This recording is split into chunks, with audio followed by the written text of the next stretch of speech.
I hope what we've seen so far is a really good insight into some of the things that people are actually doing right now to generate revenue and where people are pushing the boundaries of technology. Now, my own small media company builds communities in finance. And if I had 20p, 20 pence for every time someone had promised at one of our events to show us how blockchain and distributed ledger technology was transforming the future of banking, I'd be an extremely rich man. There's a lot of talk about what might happen with blockchain. Hands up who could tell me in one sentence what blockchain is. I'm delighted to hear that because you're in the right place. We're about to hear how blockchain is going to affect the future of media, because the truth is, distributed ledger technology, which effectively it's a trust engine, but you'll hear all about this. It means that rather than trusting each other as individuals to honor a contract, we spread that contract amongst millions of users, and it's really hard to falsify it, which has great implications for everything that we do in terms of transactions. So to tell us more about it, two great speakers, of which the first is the Chief Technology Officer of BOTlabs. Please welcome Ingo Rübe.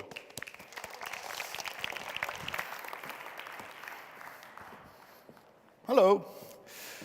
First of all, I'm not the CTO of BOTlabs anymore, but never mind. But I am, yes. Blockchain and publishing. Now, this is complex, so I will just focus on one thing about blockchain. I think that's enough for 20 minutes. So I'm not going to bore you with what is actually blockchain, stuff like that. You probably know all that because you're digital innovators. But to really understand that, we have first to take a step back to make some context. I think we heard it around 1,000 times today. We live in a platform economy. Some other people call that Internet 2.0. Some people also call that the connection economy. But the principle is always the same. You have one intermediary in the middle, like Airbnb. You have a landlord and a tenant on the two sides of them. The intermediary makes the connection between the producer and the consumer. And that leads to value accumulation on the side of the intermediary. You have the same with Uber, you have the same with Google, you have the same with Facebook. It's all the same, actually. We have this kind of economy, actually, it started 1995, and now it became really big. And what's so interesting about that is that when you look at which are the biggest companies in the world, you find that 4 out of 5 are intermediaries, and there are intermediaries in the internet. So this platform thing seems to be a pretty good business model, actually. It makes you the biggest and most valuable company in the world. What's interesting for people who come from the open source in the internet space like me is that those corporations actually operate on the open web. The open web is the thing that was originally designed and which was the Internet 1.0. Works something like that. You have a lot of consumers, and you have a lot of services. Those are websites. And today, user A goes to platform or website X, and tomorrow he goes to Y. And this is actually what we live off as publishers. Because we are those little bubbles there, and we live from people going to our site today and maybe going to another site tomorrow. We live off the connection to the consumer. So the open web is actually our life insurance. And what we see now in the last years is that some of the intermediaries start to threaten this infrastructure, and they're trying to build a closed web and destroy the foundation of our business by that. I think we heard a lot about that today, too. This is how the closed web works. They're the consumers. They go to Facebook, they go to Twitter, you name them. And our websites are actually behind that. If we lose the connection to our consumers, we are dead. So this is actually really threatening for the publishing industry.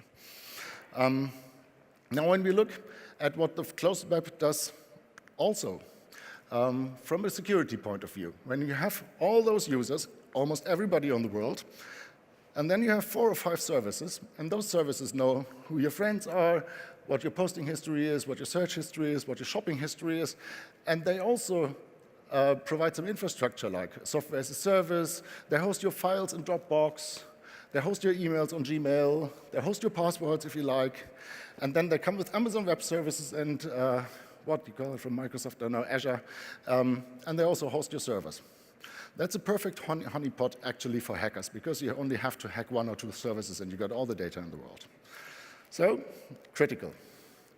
When you look at it from a society point of view, how many people do those companies, which are the biggest companies in the world, as you remember, actually employ? Well, Amazon is quite good, but when you look at Facebook, which is the yellow line, they have less employees than Hubert Boda Media has. And who knows Hubert Boda Media outside Germany? I think that's not such a good idea. Then when you look at it from a market point of view, you all remember the Google shopping case probably. Google wanted to keep some competitors out of the market, and they ranked them low.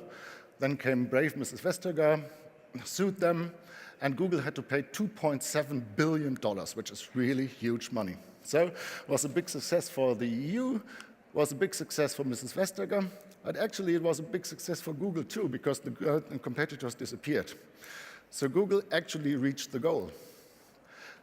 And they paid $2.7 billion. $2.7 billion sounds much to you and me, but when you look at the $2.7 billion in comparison to what Google has as cash reserve, well, that's a drop in the ocean. So to make a short conclusion about that, Google, Facebook, Amazon, and their friends are the biggest intermediaries in history. They grew up in the open web. They gained now enough power to make a closed web out of it. And the closed web hinders innovation, is a security risk, destroys whole economic sectors, and threatens the society. Now, actually, we know all that for the last 5 years, and we have been discussing that for the last 5 years. But what do we do as publishers? First thing that comes to mind, hey, we have to build our own platform because this is a big business model. Well, the backside is the other side, like Google and Facebook, are far ahead of us. They're much better than we are. Fighting the winner almost always fails, and we don't have the skills. We're publishers, we're not platform builders. So we noticed that a couple of years ago, probably. So the next thing we did is that we go to politics and to lawyers. We ask them to help. We go to Brussels, we go to Berlin and say, can you do something against Facebook, please? Can you do something against Google, please? We call it Leistungsschutzrecht and stuff like that in Germany. That doesn't help, because the technology is always faster than the policy. This is not blaming policy, but policy is slow because policy lives off discussions, and technology can just be made. The lawsuits we make, they take ages, and the other side has much better lawyers than we have, so we always lose. So this is obviously not the solution. But I think it was thinking in the wrong way anyway, because we always think about the symptom. The symptom is Google and Facebook are big, yeah, but what is the actual problem behind that? It's like when you're a doctor and your patient is fever, and you do something against the fever, but you never look behind it and say, what is actually the problem? And the problem is actually, we have to ask ourselves, is how did they grow so much? And there's a simple answer for that. And the simple answer is a technological answer. We had the Internet 1.0, which was actually only the protocol layer down there. The protocol layer is something like SMTP, where you can send emails with, or HTTP, where you can make websites with. But this was the old Internet until 1993. The old Internet was actually never commercialized. So when it got commercialized in 1995 around that, people noticed that a lot of services are missing. There's no identity service in it. There's no payment service in it. We can pay on the Internet. And there's also no directory service in it. And of course, there's no taxi service in it. So the best answer would have been take the protocol layer and make new protocols for that. But that wasn't done for various reasons. But as we live in a normal market world, if there's a need, then somebody will come up and provide a solution. And the solution was made on the application layer. Applications were put on top of the protocols by companies we today know as Google, Facebook, Amazon, and so on, PayPal. And consequently, these companies became the biggest corporation of all times. So we have to look at the problem from this side, I think. And then it becomes a technological problem, and we can't solve a technological problem by going to lawyers or to Brussels. So we need technology to do that. And here comes the solution, actually. Blockchain could solve that. So how does blockchain solve that? Or maybe first, you don't have to believe me, you can believe him. That's Tim Berners-Lee. Tim Berners-Lee invented the World Wide Web. And he said, we're going back to the original dream in 1989. The original dream was a shared space, a place where we could be scribbling together. And he said that on blockchain. So how does it work? Today, as we heard before, producers and consumers are connected by intermediaries.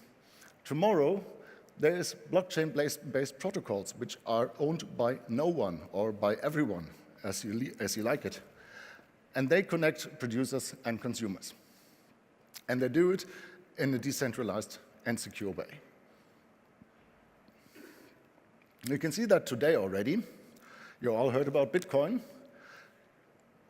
Today, actually, when I send you 100 euros, I need a bank in between. With Bitcoin, you don't need a bank. The bank has moved into the protocol, and Bitcoin is earned by nobody. So that already works. So this is actually the first case where we see it working. But that's not the end. It's going to happen to more and more industries. For the first thing we will see, maybe end of the year, I think, maybe early next year, you never know, is that data transfer and data hosting moves into blockchain. Today, you all know those Akamais, the Google Clouds, and the Amazon Web Services, where you use as cloud providers, where you have your websites on. This is going to move into a Bitcoin cloud, into a blockchain cloud, and this blockchain cloud is operated by the whole world. And if you want to be part of it, and if you just want to take your computer, your laptop, and surf some of the websites of the world, you can just connect and start earning money with that. So this is going to happen pretty soon. And this is how it actually happens. And compared to the Web 2.0, the blockchain world, or some people call it the Web 3.0, turns it around and makes the protocol layer much bigger and leaves a much smaller application layer on top. So the missing services are now being developed on the protocol layer, and they are developed in a way like the Internet 1.0 always planned it: open, decentralized, permissionless, and supporting innovation. So what's important to learn here actually is that the value caption will move from the application layer to the protocol layer. Consequence for that. Let's look at publishing. In the past, our life was pretty easy. We had magazines, and we also made the content creation, and we made the connections to the advertisers and the consumers on the other side. That was cool because all the money was earned in the gray box. Then, in current times, and we all moan about that, the content creation has moved out of the box, and the intermediaries like Facebook, Instagram, and so on, and Snapchat, they live in the box, and they make the connection between us, between the advertisers and the consumers. So the money is moving somewhere else. The future of publishing, I think, will look like that.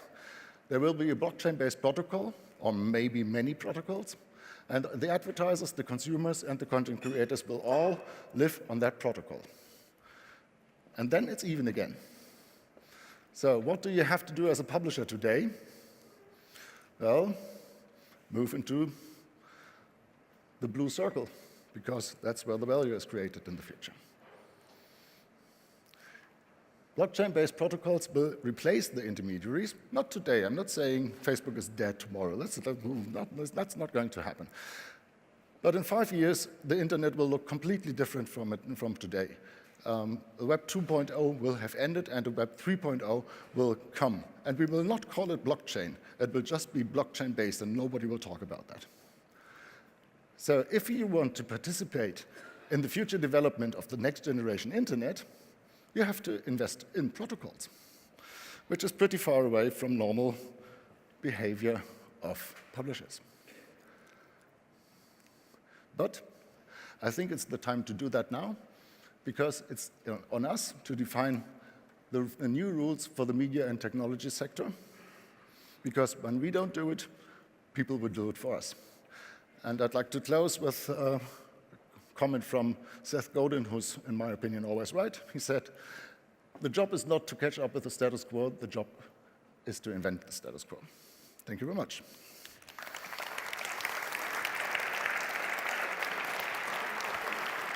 You have a lot of time. Sorry?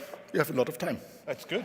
Will you take a question? I will take questions. Yeah, and of course, there's, as usual, one from me. But if you have one, do raise your hand, and we will take it. Yeah, James, down here. But I think we know who you are, but wait for the microphone just to, here it comes. Thank you for an interesting presentation. I probably shouldn't admit that I don't understand blockchain, and I understand it a little bit better, thanks to your presentation. I wanted to ask you about your view on the role of marketing in all of that, because isn't Facebook and Amazon's success as much to do with how they market themselves as it is to do with the technology that underlies it? So how is that going to change in the world that you've described there with blockchain? Frankly, I don't know. I think this is, there's a lot of things we have to build still. We are right now with blockchain, this is a basic technology, very basic technology. We can do things like send money from A to B today. But that's basically it. Maybe end of the year we can store a file, but that's not much. Thinking about marketing, I think, is something we should do maybe next year.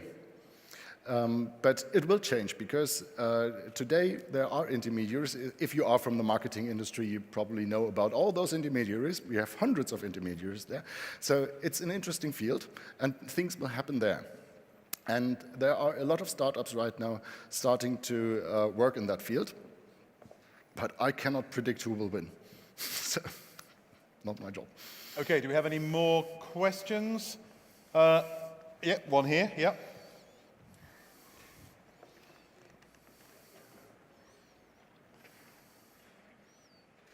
And again, if you could just tell us who you are and where you're from, please.